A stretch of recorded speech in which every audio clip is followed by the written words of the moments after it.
Good morning, gamers. Welcome back to Phantom Games. I am the AMDM Lee, and this is the Bridgewater Knights session. We just got finished with our game. First thing I want to do is give a shout out to the Sword Coast Soundscapes. If you haven't checked out their YouTube channel, go over and check it out. They have got some great soundscapes. They've got tavern soundscapes. They've got soundscapes for the entire Curse of Strahd. They've got a couple of others on there. It's awesome.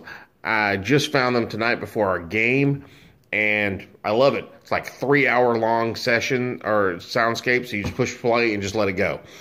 It was great. It is awesome. I used their tavern rumble tonight, or their tavern fight. I'm freehanding this, so we don't know how it's going to go. So, here's what happened. We knew last time that our players had started off. They had been summoned to Big Julie's, the Fortune's casino. Fortune's Folly, I believe, was the name of it. I've got it written down. Got a lot of notes on this game, on this session, on this Bridgewater. So, they'd been summoned there to Fat Julie, and he said, "Hey, you're being targeted. I got your back.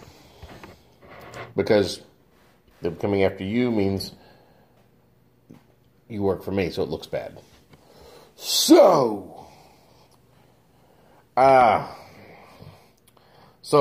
they're like starting to leave, and next thing you know, there are 3 basilisks in the middle of the casino. Shit goes crazy. There is just people are being turned stone left and right, and I mean, I'm failing. I'm rolling saving throws for everything, and just like that, 4 failed saving throw. Boom. I mean, just these guys are just dropping. So the party is like, they're after Vanique. Everyone's trying to kill Vanique. Let's get Vanique out of here. So they start roaming out. Some of them come over to him. They start fighting, and so failing. Luckily, none of them failed their saving throws. I gave them a chance. I told them right at the beginning, I need to hear every round. I avert my gaze. I avert my gaze. So with disadvantage, they're throwing. They're finally doing some hits. My guys, the fighter or the monster hunter fighter, she went down like 3 times. I mean, just, well, he went down 3 times in the course of the combat. Our player that was playing the cleric is not here tonight. So the cleric was very, I don't know all spells he has. I'm not that kind of DM. I don't need to know what spells you have. You need to know what spells you have. So I was like, okay, I know he's got this many spell slots.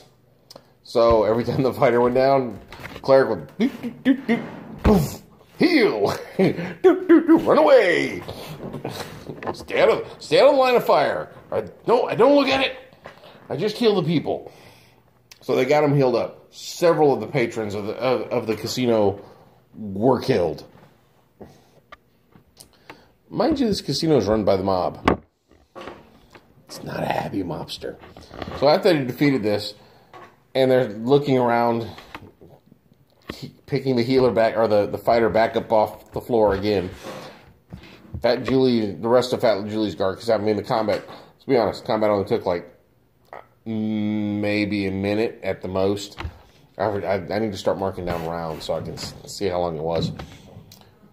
So Fat Julie comes in. He's got a big old gash on his face, bleeding out. He looks like he's been in a scuffle. And he tells them, right after the guy threw in 3 shards, summoned these creatures, he started to take off through the round, his guys encountered him. His guys took this guy out. Fat Julie's got usually, he's got ways of getting information. And he tells them, he gives them a couple of healing potions to get their fighter back up, and then says, "Y'all get out of here before the rest of the guards show up, because y'all are at the scene of a lot of shit anyway. So get out." He looks around at his casino. Get out.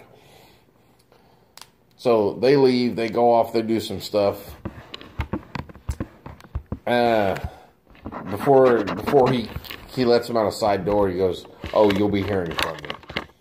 So they go off and They do a couple of little things, do some shopping. The Dragonborn finds out what he was actually wanted what the dwarf at the Mystic's attic actually wanted, which was for him to breathe into a bag. He wanted him to use his breath weapon.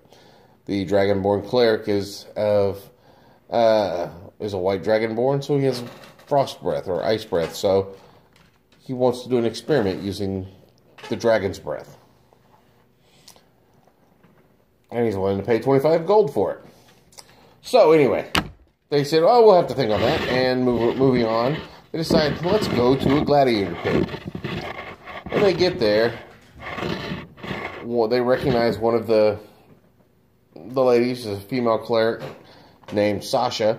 They went to the Gravedigger Gladiator Pit instead of to the Dungeon Fist or Dragon Fist Gladiator Pit. They're familiar with Dragon Fist because it was run by a gentleman, a sleazy guy by the name of Dordoon, who rigged half his fights. Now, the cleric that used to work there is now working at the other one. They knew her. As soon as they walk up and talk, she hands them an envelope from Fat Julie. Now, this had been the next day. So, the note basically said, oh, you're going to be offered a job soon through your normal contacts. You're going to accept the job. And the item you're going to retrieve, you're going to be asked to retrieve, you're going to bring to me. Well, they're like, crap, okay. Well, they finally get back over to where they're at, and, oh, Mathis, their contact that usually does like some hiring and stuff, calls them in and says, hey, I have a job for you. Come inside. Sits down, and they talk to a dwarf who owns a brewery. And that dwarf is releasing a new, they have a summer festival every year, which is a few days away. And there seems to be a demon on the loose inside the brewery. And it is made off with the recipe book. So yeah, all of the family recipes of this dwarven brewery are the party's been asked to retrieve this recipe book. So, guess what? Fat Julie wants this recipe book. Now, for those of you who are familiar, it is Eastgate Dungeon Deep Brewery, which comes from the RPG crate. Of course, I've taken some liberties. This was the Eastgate Winter Festival. I'm changing it to a Summer Festival because it's not winter yet in my campaign. But this is BB5A is the tome. It's part of their Tales from the Bloody Bucket. So if you haven't got an RPG crate is awesome. Check their stuff out. This particular one, and I think I have a mini for it also. It's like 3-page adventures, front and back, plus the map on this one. Plus I got a t-shirt that matches it, which I'll be wearing next game time when they're actually at the brewery and the festival. So, definitely check those guys out. That's all I got for now, guys. If you like these videos, please click on the like button. If you think someone else would like them, please click on the share button. Every like is an inspiration, every share is an advantage, and every subscription is an experience point. Help me reach 300 experience points so I get the second level. That's all I got for now. Oh yeah, don't forget. If you share this video, just tell your DM that the AMDM gives you 10 experience points for every video you share. My players haven't figured that out yet. So that's all I got for now, guys. I will see you guys in the next game. Bye.